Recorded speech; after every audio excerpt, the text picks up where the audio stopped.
President Trump is suggesting he may not sign the $900 billion coronavirus relief bill. The president tweeted out a video Tuesday night saying the bill gave too much money to foreign countries and not enough to Americans. Mr. Trump said the $600 direct payments should be increased to $2,000 per person or $4,000 per couple. He also called on lawmakers to get rid of the, quote, wasteful and unnecessary items in the legislation. And CBS News chief congressional correspondent Nancy Cordes joins us now on the phone. Nancy, I want to get your take on this. Lawmakers agreed to this bill on Sunday night. Why is President Trump just now taking issue with the details of it, and what is he looking for? Well, that's a great question, Tom. This is a real stunner on Capitol Hill. They didn't anticipate this at all. After all, it was the president's own Treasury Secretary who has been intimately involved in these talks every step of the way, and there was no inkling that the president was going to turn on this bill at the last minute after many members of Congress had already left town. But guess what? Democrats are already calling the president's bluff. They're saying, oh, you want to increase the stimulus checks in this relief bill, which currently stand at about $600 per person. They're saying, great, let's do it. And Nancy Pelosi, the Speaker of the House, is saying that she's going to offer a new bill on Thursday that would do just that. It would bump up the stimulus checks to $2,000 per person. Democrats say that's what they wanted to do all along, but they were stonewalled by Republicans and the White House, the very White House that is now calling for an increase in these stimulus checks. So this is a really unusual situation. We're watching to see what the Senate's Republican leader, Mitch McConnell, does about all this. Yeah, in addition to those stimulus checks, we're also, looking at a bill that was going to help small businesses. It had eviction moratorium, extended the eviction moratorium. Mm-hmm. What would happen if the president doesn't sign this relief bill? It will be a massive problem. I mean, not just because people were looking forward to getting those stimulus checks and small businesses were going to be getting money, but also you have a number of provisions that are about to run out at the end of the year. Federal unemployment benefits run out the day after Christmas. This eviction moratorium that you mentioned is set to run out at the end of the month. We have interviewed people who said they've already gotten multiple notices from their landlord, plans to evict them by the end of the month if this moratorium isn't extended. So there are real-life consequences if this bill doesn't pass, and that's why you've got Democrats like Chuck Schumer, the top Democrat in the Senate, urging the president to go ahead and sign this bill. And he says, look, we'll come back and we'll pass additional stimulus money if you want it. Democrats are on board. But, of course, the problem here is that Republicans are not. It was a fight just to get these $600 checks in the bill. Republicans wanted a much smaller relief package than Democrats did. So you can only imagine the consternation that is taking place behind the scenes among Republican leaders tonight, trying to figure out how in the world they get out of this situation. Do they try to talk the president down from this and say, please just go ahead and sign this bill and hope that he forgets about the additional money he's seeking?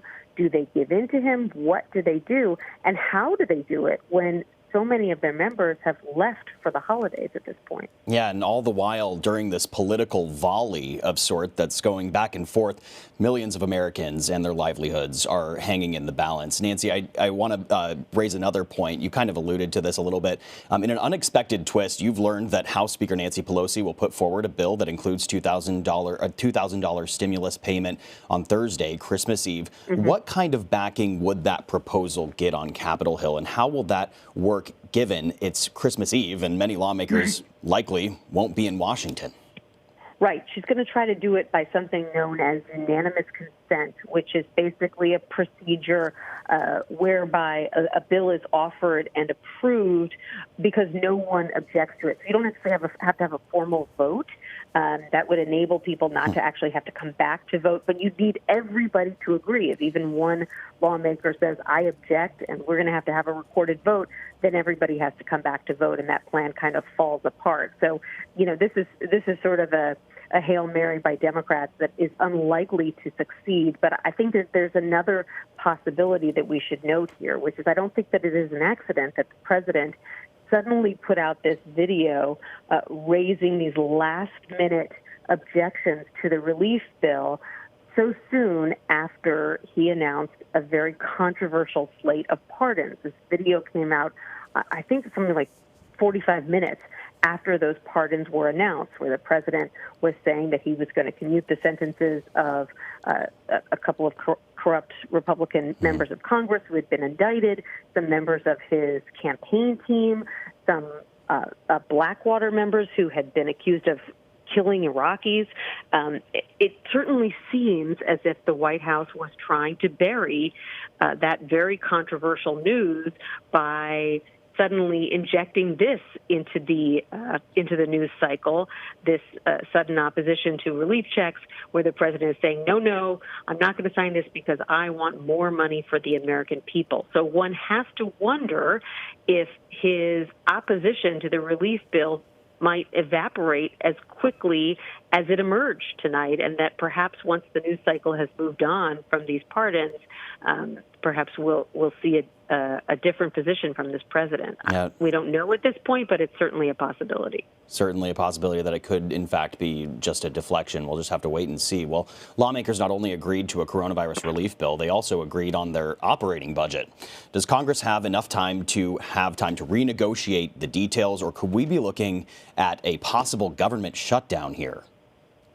Yeah, I mean, the good news is that just before they left town last night, Congress passed what's known as a continuing resolution, which basically is a short-term measure to keep the lights on in the government for a week. So we have some time here until next Monday night before government funding would run out and we'd be facing a shutdown. But here again is a really sort of unusual argument from the president. He's saying that he doesn't like this spending bill because it has foreign aid in it, and money being spent on Asian carp and all the rest, and that's why he doesn't like it. Well, this is a government spending bill that was negotiated painstakingly by Democrats and Republicans for months with the intimate knowledge of the White House and with no objections raised by the White House. So now for the president suddenly, after the bill has passed, to suddenly come out and say that he's totally upset by this foreign spending that is in this bill, which is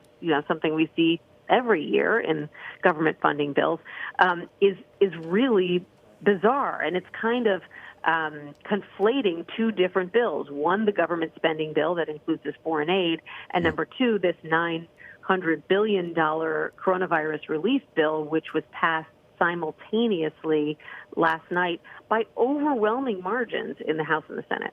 Well, Nancy Cordes, we always appreciate your insight. What a chaotic string of events heading right into the Christmas holiday. Thank you so much for your time.